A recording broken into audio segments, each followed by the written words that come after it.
Salve, salve, galera! Vamos acompanhar aqui esse corte do debate do Jogo Aberto da Band, repercutindo, analisando as falas de Danilo na entrevista coletiva de ontem. Falar por mim, tá? Foi uma das melhores entrevistas que eu já vi de jogador na seleção brasileira, cara. O Danilo deu aula. Se alguém criticar essa entrevista do Danilo, eu vou dar cutucadas aqui, porque vai rolar uma incoerência se alguém criticar, tá bom? E eu vou explicar depois. Deixa o like, se inscreva aqui no canal, seja bem-vindo e ative o sininho. As imagens são do Jogo Aberto da Band, link na descrição como créditos. Vamos lá acompanhar esse debate? Simbora. Manchar meu cabelo. Que lindo! Manchar o cabelo. Depois tem que fazer uma foto, postar no Insta. Chico Garcia, pra você, aquele boa tarde. Alguns jogadores chegaram. CR7 ainda não mostrou aquilo que conhecemos, mas o Harry Kane... Ai, Chico! Nossa, esse joga, hein? Joga de volante, joga de meia, joga de centroavante. Mas eu queria registrar aqui nessa abertura a entrevista de Danilo pela seleção brasileira. Se o Brasil jogar, e não é uma crítica, tá? Se o Brasil jogar como ele falou, tá? A gente vence pelo menos esse segundo jogo. Não é crítica. Não é, porque assim, de entrevista nós estamos bem, nós precisamos estar bem no campo também. Olha, o Cicinho não gostou não, hein, Cicinho? A sinceridade do Danilo foi talvez na hora errada. Por quê? Chico, boa tarde, amiguinhos. Caramba, boa tarde. já começamos... Não, a questão é a seguinte, o líder, ele bate no peito do cara e fala, irmão, você é melhor do que ele. Irmão, você pega mais do que ele, irmão. Ele falou isso. Falou do Endrick, falou de vários jogadores na entrevista coletiva. Ele só falou, galera, que a seleção brasileira não está bem preparada como está a França, como está, de repente, a Argentina, porque eles têm um trabalho longevo, né? O treinador estão lá há muito tempo, né, cara? Então, foi isso que eu entendi da entrevista coletiva do Danilo. Agora, se falar a verdade é pecado, se falar a verdade não pode, aí rola uma incoerência, né? Porque quando o cara não fala a verdade, é criticado. Está sendo politicamente correto. Quando fala a verdade, também é criticado. Não dá para entender. Por isso que eu falo, rola uma incoerência. Aqui ninguém passa, agora o cara fala, eles são melhor que nós. Não vai ganhar de quem, Chico? Poxa, mas ele mentiu? Não é questão de... Mas o líder... Precisa falar isso. O líder, ele tem que ser uma esponja. Irmão, você que gosta desse... O líder tem que ser uma esponja. Ele tem que... Uma esponja? Vamos devagar. É uma esponja. Bob Ela Esponja. retém ali, ela sabe, aquele cuidado. Armazém. Exatamente. Não, essa analogia então, não foi boa. Você falou uma esses dias aí do italiano, piano. Como é que é o piano? Piano. Nós temos que ser pianinho, é isso aí, os caras são melhores. Mas quando você fala de piano, quietinho, Zito, trabalha. Mas reconhecer que nós estamos mal mas é a primeira o líder coisa, foi mal. E você criticou a entrevista do Crespo quando ele falou que o São Paulo não brigaria E o Cicinho elogiou a entrevista do Crespo quando o Crespo foi sincero, falando que o São Paulo não tinha time para ganhar o Campeonato Brasileiro. E depois o Crespo foi demitido. E daí, Cicinho, o que você falou depois, hein? Você defendeu o Crespo. Cara, eu sou testemunha disso, eu vi o vídeo, eu assisti o programa. Então está rolando uma segunda incoerência pela parte do Cicinho. Agora você não pode falar a verdade, ou de repente você pode falar a verdade. Hã? Flamengo com Palmeiras. Eu critiquei porque internamente pegou mal, né? Mas que bem tá sem coerência, Chico Garcia é exatamente a mesma coisa. Eu não acho que... Vocês acham que vai pegar mal a entrevista dele? Não. Se você é o adversário, o Haiti tá pulando dessa altura. Fala, os caras estão sem confiança. Larga de ser burro, cara. Ele não falou do Haiti, ele falou da Argentina, falou da França. Que mané Haiti? Ninguém falou de Haiti, cara, na entrevista. Nós estamos confusos pelo que não jogamos contra Marrocos, não é porque ele falou. E aí vem uma Espanha, vem Portugal, não ganham na estreia, dão chances para seleções menores. Tá todo mundo começando a crescer o olho na Copa do Mundo, né, Edu? Verdade, Olha aí na legenda do próprio programa, os caras não lê a legenda, né, cara? Danilo elogia Brasil, mas diz, não temos a maturidade de França e Argentina. Maturidade, cara, não tem o tempo de trabalho, não tem uma equipe entrosada, galera. Essa seleção brasileira, o time que jogou contra Marrocos, a defesa, foi a primeira vez que esse time jogou junto, cara. Se você pegar a escalação... Então, é isso, maturidade. Esses caras nos comentários não têm também maturidade. Alguns deles, tá? Tarde a todo mundo. Eu não acho tudo isso aí, né? Que as outras seleções vai ver essa entrevista e falar, não, agora a gente vai ganhar do Brasil, não. É claro que ele não poderia ter falado, tem coisas que a gente tem que deixar em off realmente, como você sempre falou, o capitão tem que chegar e cobrar realmente internamente. Tem coisas que a gente não pode falar, de repente ficaria mais tranquilo. Mas eu entendo também a entrevista até mesmo para acordar alguns jogadores da seleção brasileira, para chegar, opa, vem cá, nós temos que jogar. Não é assim não, porque se a gente continuar desse jeito, a gente vai ser eliminado precocemente. Olha, o Edu Dracena ainda tem salvação, tá? Porque ele foi bem aqui no comentário dele. No meu ponto de vista, né? Eles não acordaram depois do empate contra Marrocos, eu não sei o que pode acontecer. Everton Guimarães, buenas tardes, muchacho. Danilo falou e foi sincero e tá dividindo opiniões por aqui. Não pode ser sincero. Renata, veja só como é a vida dura que eu estou dizendo em relação ao que diz e ao que faz, né? Se ele diz o contrário, se ele diz, não, estamos no mesmo nível da França, da Argentina e tal, vão bater. Seria detonado, cara. Seria detonado. Iriam falar que ele é maluco, né? É isso mesmo, cara. Parabéns ao Everton. Porque ele falou que está no mesmo nível. Se ele diz que não está, que os caras são melhores, aí bate porque ele falou tudo isso. Fica difícil achar o meio termo, né, Renato? Mas eu acho que o Danilo nessa aí, ele acertou. Vamos no pianinho que é melhor. Boa. Daí fica sem graça, né? Então o melhor, sabe o que é? É não falar nada. Danilo, vamos ouvir agora vocês tirem as conclusões. Nem do figurino ele falou. Foi o primeiro tempo, principalmente do jogo, assustou. Assustou porque existia tanta expectativa interna em fazer um jogo grande, um jogo de domínio, um jogo de pressão a todo tempo. E quando as coisas não acontecem daquela maneira, e ao contrário, a equipe adversária tem o controle, tem várias ocasiões e tudo, isso realmente é algo que não é fácil de gerir. E eu acredito sim que a não criação de uma identidade, as trocas constantes, tudo aquilo que aconteceu, faz influência nessa questão da ansiedade, nessa questão de... Porque quando você tem um plano e uma coisa construída, coesa, quando as coisas começam a ficar difíceis, você se agarra naquilo. Então, isso é uma coisa que realmente a gente não conseguiu construir. Isso é claro, isso é óbvio. E como eu falei, talvez depois do jogo da França, em algumas entrevistas, eu falei, pessoal, nós temos que ser claro. Nós não temos a maturidade que uma equipe como a França tem hoje, ou como a própria Argentina tem. Nós não temos essa maturidade enquanto equipe. O que não quer dizer que a gente não pode fazer um bom papel. Olha aí. Ele pondera, cara. Ele é inteligente.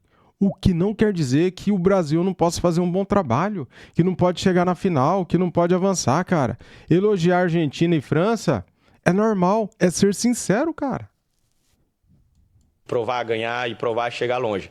Entretanto, as nossas ferramentas para jogar essas partidas, elas têm que ser diferentes. Nós temos que usar outro tipo de mecanismo para poder enfrentar esse tipo de jogo. Talvez ficar um pouco mais baixo, talvez não pressionar tanto, talvez aceitar em algum momento que a posse de bola e o comando do jogo possa ser do adversário.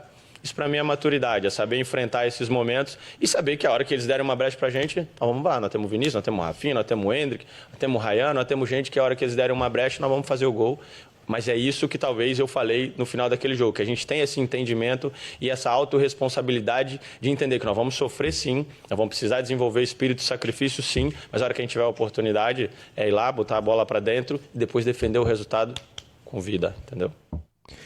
Se alguém falar que essa entrevista foi ruim, cara, é maluco. A pessoa tá fora de si. Não é possível.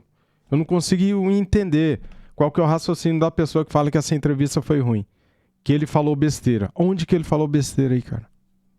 Ai, gente. Bom, vamos lá. Danilo, então, foi sincero. Pra ele, Chico Garcia, outras seleções estão num nível mais alto. Eu não sei o que isso quer dizer. O Everton foi muito bem na explanação dele, porque a gente está a culpa é nossa também. A gente critica, eu pelo menos, né? Não gosto daquelas entrevistas protocolares, né? A gente fica exigindo que os jogadores se posicionem melhor, que façam media training, que chegam à frente das câmeras e respondam aquilo que foi perguntado e não fugindo. Vamos em busca dos 3 pontos, não, o Brasil tá bem e tal. E a gente tá vendo que não tá. E aí quando o jogador chega lá, é sincero, muitas vezes até acima do tom, acho que é todo mundo adulto lá dentro, né? Não, olha, ele falou que a gente não tá tão bem. A gente tá vendo a Copa do Mundo com seleções médias jogando melhores do que a nossa preparação foi um lixo, a gente não tem um time pronto ainda, indo pro segundo jogo. O Danilo foi lá, deu a cara a tapa, falou o que ele pensou e pra mim... Todo mundo pensa assim. O que a gente acha. Exatamente. Todo mundo pensa. Agora, não é só isso que o Danilo falou, né? Eu elogiei a entrevista dele como um todo, quando ele analisou o momento dos laterais, quando ele protegeu o Endrick, na minha opinião, quando ele valorizou o Endrick, quando ele falou, inclusive, do Ancelotti, né? Treinador é assim, tem as suas manias e tal. Ele tem tamanho pra isso.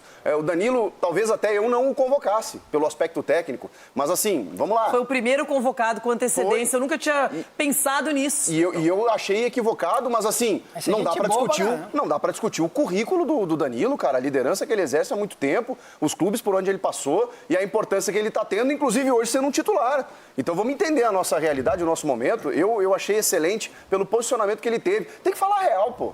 Chico, só... Tá aí, galera. O mundo ainda tem salvação, né? Olha só, tudo que o Chico Garcia falou. Parabéns pra ele. Concordo 100%, assino embaixo. Uma perguntinha pra você, ele já ganhou a posição do Ibanhes. Eu acho que sim, né? O Ibanhes, infelizmente tá, porque ele fez uma preparação ali antes da Copa muito boa, só que na estreia... eu não entendi, ele tentou ser Wesley muitas vezes, deixou muito espaço, estava nervoso, talvez ser comunicado pouco tempo antes, o Danilo falou que para ele não interfere, mas é óbvio que para alguns pode interferir. Eu não sei se o Igor Thiago estava pronto, quando o Ancelotti chegou uma hora antes do jogo e falou assim, você vai ser o titular. Talvez ele tenha sentido essa questão, o Ibanhes da mesma forma. Então o Danilo, pela experiência, eu acho que ganhou a posição também. Mas a gente não sabe se foi uma hora antes do jogo, né, que ele foi avisado. A informação é que 2 horas antes ele informou, 2 horas na verdade. Ô, doutor, só que tem um detalhe, além do nervosismo, o Chico lembrou bem esse aspecto, pesa pra todo mundo, pro craque, pro menos craque. Só que tem um detalhe, doutor, ele não é um lateral direito de ofício, tem mais esse, porém, o Ibanhes. Nem tem na seleção hoje. E não ele tem não quis, porque ele poderia, porque na lista lá dos 50 selecionados, ele tinha o PH e tinha o Vitinho do Botafogo, ele não quis. Verdade. Mas aí, Renata, entra o peso da história do jogador. Não adianta, a seleção, você vê, ele colocou alguns mais novos e eles sentiram o peso do jogo.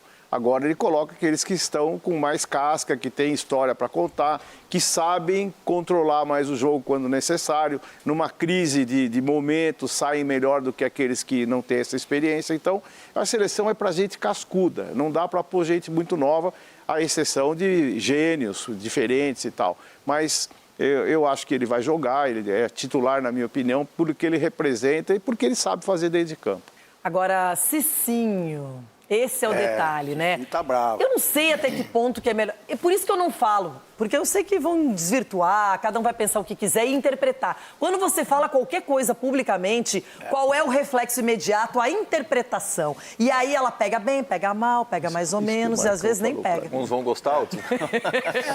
Não, assim, porque eu falo, lógico que a minha opinião ela é dada como ex-atleta e é algo que eu nunca falaria, né? Eu nunca ia demonstrar a minha fraqueza para o adversário, ainda mais num momento como esse, de seleção brasileira. Então, assim, o Danilo, ele está trazendo, ele está expondo algo que nós, realmente, é o que nós pensamos da seleção brasileira. Só que a gente não quer ouvir, a gente quer ouvir uma outra postura. O cara aceitar isso daí... Então, o Chico, entra na... Ou seja, né, o brasileiro gosta de ser enganado, né, cara?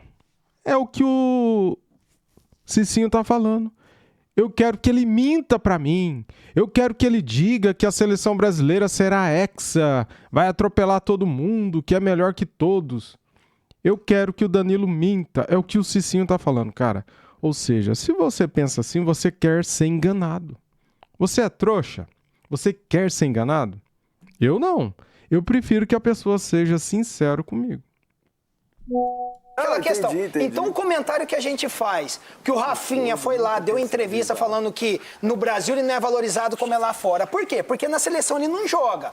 E aí a gente traz esse comentário vendo e ele fica chateado. Então, nós temos razão. O Rafinha não tem razão. Sim. Nós estamos cobrando algo porque a gente quer o quê? Ver uma melhora. O Danilo vem e expõe isso daí, é algo que todo mundo já sabe. Mas não há necessidade de se expor isso diante de todos, porque é algo que você resolve lá dentro. Como que você pode falar que o Brasil, com os jogadores que tem, Vinícius Júnior, que é o melhor do mundo, Rafinha, Casemiro, o Alisson, o melhor goleiro do mundo. Como você pode falar que é uma seleção inferior às outras? Pode ser como inferior. time Tudo bem, exatamente. Ele não falou de jogador por jogador. Edu, mas é aí que você bate no peito. O Cicinho, cara, ó, desisto do Cicinho. Ele não assistiu a entrevista, não é possível, cara. Desisto.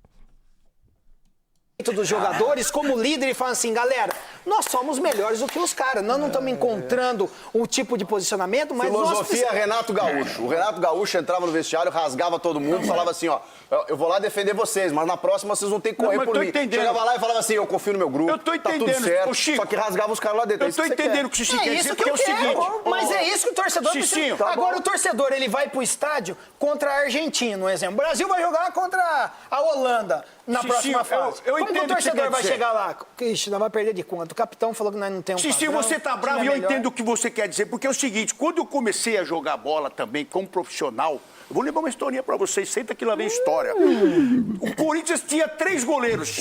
O Corinthians, 3 goleiros. Era Carlos, Valdir Pérez e Solito. Só isso. Eu era o 4º. Aí teve um monte de coisa e eu fui cair no jogo contra o São Paulo na estreia do Campeonato Paulista. Num clássico? Majestoso. Aí vieram me perguntar, E eu tava. menino, o senhor estava nessa, o senhor estava no banco do outro lado. Menino, como é que ia entrar nessa fogueira? Eu falei, é agora a minha hora. Chegou a minha vez de mostrar o meu talento. Mas você tava de fralda? Eu estava... Não, aí eu tava do meu jeito que você foi. Gagueja não. Eu tava já pilhado. Gagueja não. Eu tava assim, Cicius. Sabe o que aconteceu? Com sangue nos olhos. Peguei até pênalti, irmão do Dari Pereira. Fechei o gol. Então, a gente espera isso. Independente se eu tava de fralda cheia ou não, se eu tava nervoso, se eu não tava. Você tem que mostrar os caras dali, ó. Eles acharam que tinha uma presa fácil, então e não era assim. Só uma perguntinha. E o cara que tá na seleção brasileira, ele tem que mostrar que ele tá sempre pronto. Tá. Não por ele só, pela história da seleção brasileira. Ele foi mal. E por que nós criticamos o Dorival Eu não tenho quando que esperar ele disse aqui que o falar Brasil estaria na final da pra me Copa? agradar. Por que Falar nós que criticamos a seleção o Dorival brasileira Júnior? não tá preparada? Quando ele disse que ia estar na final da Copa. Por que Ele a não gente tem que bateu no falar Dorival? isso. Porque Ele não acreditava. Porque ele não precisava falar isso. Mas assim, Mas ele quis se garantir, quis dar um voto de confiança e não pega bem. Porque era mentira. Agora, ele deu uma outra declaração, ao mesmo tempo em que ele falou sobre outras seleções, fez esse comparativo. Ele elogiou a nova geração do Brasil. Tá bom. E, inclusive, ele fez uma comparação estranha. Então ele tava muito doido. O Brasil tá na primeira fileira, sim, sempre vai estar.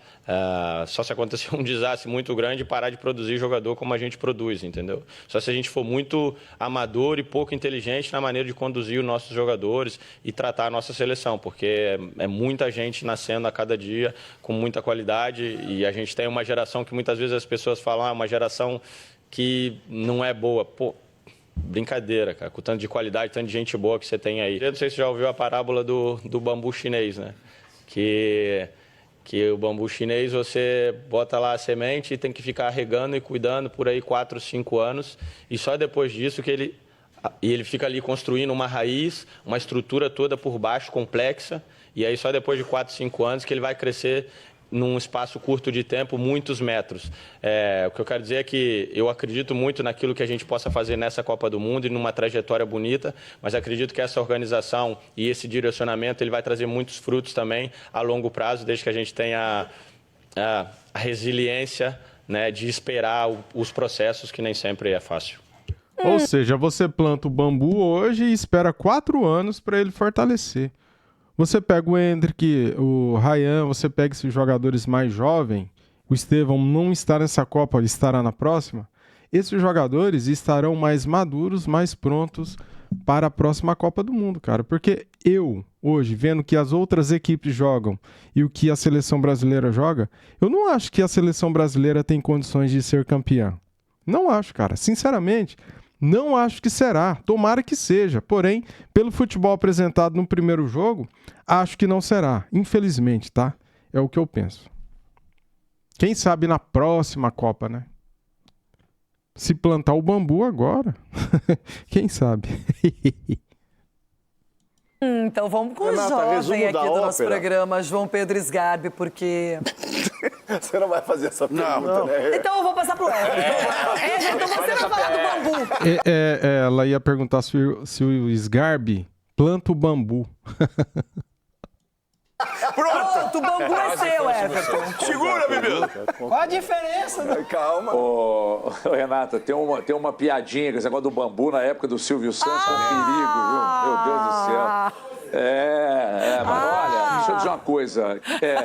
Enquanto tem bambu, tem flecha, como diria o filósofo. Renata, eu reafirmo sobre essa questão aí da seleção brasileira, porque eu não sei se a imprensa de outros países aí, em geral, se é como a nossa aqui, e também não me interessa se é ou não. Eu estou dizendo que vira notícia sempre o contrário, muitas das coisas, mas que bom que é assim. Que bom que as opiniões são contrárias, que o debate está na mesa, mas que no final das contas a maioria quer que a seleção melhore, que a seleção tenha mais qualidade no futebol jogado, etc. e tal. O problema nosso é uma sequência de problemas, é uma sequência de erros. Né? A começar principalmente para aquilo que salta aos olhos quando a gente vê, por exemplo, a França jogar, a Argentina jogar. Quanto tempo o Didier Deschamps está lá? O Scaloni, desde antes da Copa de 22, ele já está lá. A seleção argentina joga, os caras nem olham para onde toca uma bola. Esse automatismo também pega a seleção francesa. Nós ficamos trocando de treinador depois da saída do Tite. O Tite foi mal nas Copas, mas o trabalho dele era um bom trabalho. E de lá para cá, ele ficou saltando de Ramon Menezes para Diniz, para Dorival, até chegar no Ancelotti. Então, o que a gente precisa fazer na seleção, está começando agora, tem 13 jogos que começou com o Ancelotti. Ai, Pachequinho e tal. Não. Eu acho que é tudo uma sequência. O grande problema é a interferência externa no trabalho ali. Eu não sei se efetivamente acontece muito com o Carlo Ancelotti, mas se acontece tem que parar. Não acho que o nosso problema é geracional, mas nós não temos gênios dentro de campo, mas temos grandes jogadores. Então, tudo vai se acertar, mas demanda tempo. Com 13 jogos, o Ancelotti não vai fazer milagre. O nosso melhor jogador, fisicamente, ele nem viaja, e já era previsto, para jogar contra o Haiti. Eu estou falando de quem tem mais qualidade para entregar, mas fisicamente ainda falta muito e ele já está em final de carreira. Então, assim, nós temos muitos problemas. Daqui a pouco tem que pintar um novo líder, daqui a pouco o Carlo Ancelotti tem que dar ritmo, tem que dar um jeito nessa seleção, tem que organizar, tem que fazer com que o trabalho, que coisas externas não interfiram. E um outro detalhe, a gente também precisa aprender que o Neymar jogando pôquer, se o Neymar estivesse no celular era um problema, o Neymar jogando pôquer vira um problema. Vira notícia. O Neymar, não sei o quê. O Neymar não viaja. Pô, que absurdo, tem que viajar. Não, ele tem que ficar se cuidando para tentar jogar contra a Escócia. Então, aos poucos, a gente vai tentar organizar. Mas o Danilo não falou nenhuma mentira e, para mim, já é um bom começo não mentir, não gerar do lado de cá uma expectativa maior do que tem que ser gerada. Parabéns, Everton Guimarães. É isso aí, cara. Olha, nós estamos aqui em altos debates. O Edu já vai falar sobre o Danilo, essa declaração. Mas olha só quem aparece assim, rompendo barreiras e fronteiras aqui no telão. João Paulo Capelete. Nossa, você tá pachequinho hoje, que bom! Boa tarde. Ó, Filadélfia pra ele. Que beleza, hein? Eu tô da Filadélfia, feliz da vida, porque aqui está um Pacheco. Aqui está um cara que acredita no Brasil. Eu estive em Nova York, vi brasileiro. Estive em New Jersey, vi brasileiro. Será que tem brasileiro na Filadélfia, gente?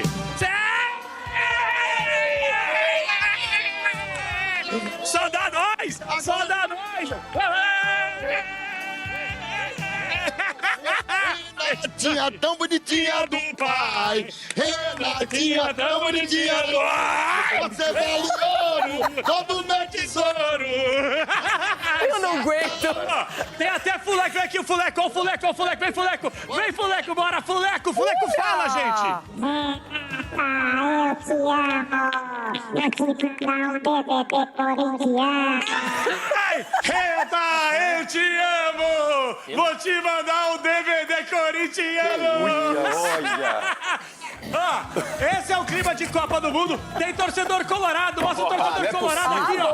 Tem torcedor colorado, mostra aqui, ó. Ai, aqui é Inter, lindo! aqui é Inter, ó. É o seguinte, deixa eu quebrar o protocolo, ó. Tamo na escadaria do rock. Eu quero... Segura a câmera aqui, meu chegado. Vamos lá comigo. Vamos mostrar, vamos subir. Vamos subir a escadaria do rock. Nossa Senhora! Até chegar lá em cima ele tá cansado, hein, galera? Vamos ver. Ah, vai faltar ar, vai faltar fôlego. Que loucura. Ele vai desmaiar.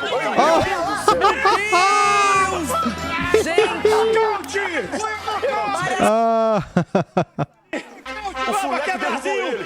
Seremos campeões. Vai cair de novo. Tem que respeitar essa camisa gigante. Ou você sobe ou você fala. Vai rolar no cabo. Vai rolar no cabo do microfone. 72 degraus. Não vai aguentar. Falta o nível. Vamos. Cansou. Vem. Estamos chegando. Olha aí, caiu. O tio caiu. Ih, que loucura. Estamos chegando. Falta ali mais, vem. Essa música aqui quebrou o vídeo, galera. Essa música aqui, ela deu direitos autorais. Chegamos! Olha aí, olha a festa! 72 degraus. E ele desmaiou. Cadê o Fuleco? 8 dias ele não vai se mexer. Meu Deus. Cara, cuidado, cara. Vai lá pra Filadélfia pra cuidar do Capela, porque acabou. Eu fui lá e subi. Ô, Fuleco! Gente, o Fuleco chegou! Melhor que o Capelanes! Já era! Bom, já a gente vê a situação do Capelanes, né? Muito bem, galera. E o Neymar, hein? Não viajou e é dúvida até para o próximo jogo contra a Escócia, tá? Vou trazer aqui agora informações do estado de saúde aí do Neymar. Neymar não viaja com a seleção e está fora do jogo contra a Haiti. Camisa 10 não vai a Filadélfia e seguirá em recuperação em Nova Jersey e é dúvida contra a Escócia. Eu falei, hein? Eu falei. Depois que o cara põe a chuteira, demora de 10 a 15 dias para ele estar pronto, em forma. Não é só se recuperar da lesão e estar pronto para jogar, não. Demora, é um processo. Processo de fortalecimento do músculo, né? Ó, Neymar não viajará para a Filadélfia junto com o restante da delegação da seleção brasileira para o jogo contra o Haiti, sexta-feira. O camisa 10 seguirá o processo de recuperação em Nova Jersey e não entrará em campo na segunda partida do Brasil no Grupo C da Copa do Mundo. Neymar trabalhará para otimizar a fase final do seu processo de recuperação no hotel no CT do Columbia Park. Ele tem trabalhado em 2 períodos, além dos treinos em campo, faz exercícios na academia e na parte da tarde, acompanhado dos preparadores físicos Cristiano Nunes e Mino Fuco. Tá aqui o Neymar, né, treinando, separado, tá? A comissão técnica é cautelosa e não quer queimar etapas para que Neymar tenha a melhor recuperação possível. Por isso, ele ainda é dúvida para o jogo contra a Escócia na próxima quarta-feira. E a tendência é que ele seja utilizado na segunda fase da Copa do Mundo, nas oitavas. Tá aí o Neymar aqui, né, conversando com o Carlo Ancelotti. Ó, nessa quinta o astro treinou em campo e com bola pelo segundo dia seguido. Ele participou de um aquecimento junto com os outros jogadores no início das atividades e chegou a ter conversas com Carlo Ancelotti no gramado. Cerca de 10 minutos depois passou a trabalhar sozinho com bola. A lesão na panturrilha direita sofrida em derrota do Santos, né, lá no dia 17 de maio, contra o Curitiba, perdeu o jogo por 3-0, completou um mês ontem. Após empate com o Marrocos, na primeira rodada o Brasil enfrenta o Haiti, no dia 24 pega a Escócia, né, galera? Então agora dia 19 pega Haiti, dia 24 pega a Escócia, tá? Pela fase de grupos. Tá aqui o Neymar conversando, né? Ele tá feliz porque tá rindo aqui, ó, tá feliz de estar voltando, lógico, né? Então tá aqui, ó, dia 19 e dia 24, tá? Daí termina a fase de grupos da seleção brasileira aqui na Copa do Mundo. Se passar, vai passar, né? Porque até o terceiro colocado tem chances de avançar. Os 8 melhores terceiros colocados passam para a próxima fase, tá, galera? Valeu, deixa o like para ajudar, se inscreva no canal e ative o sininho. Valeu!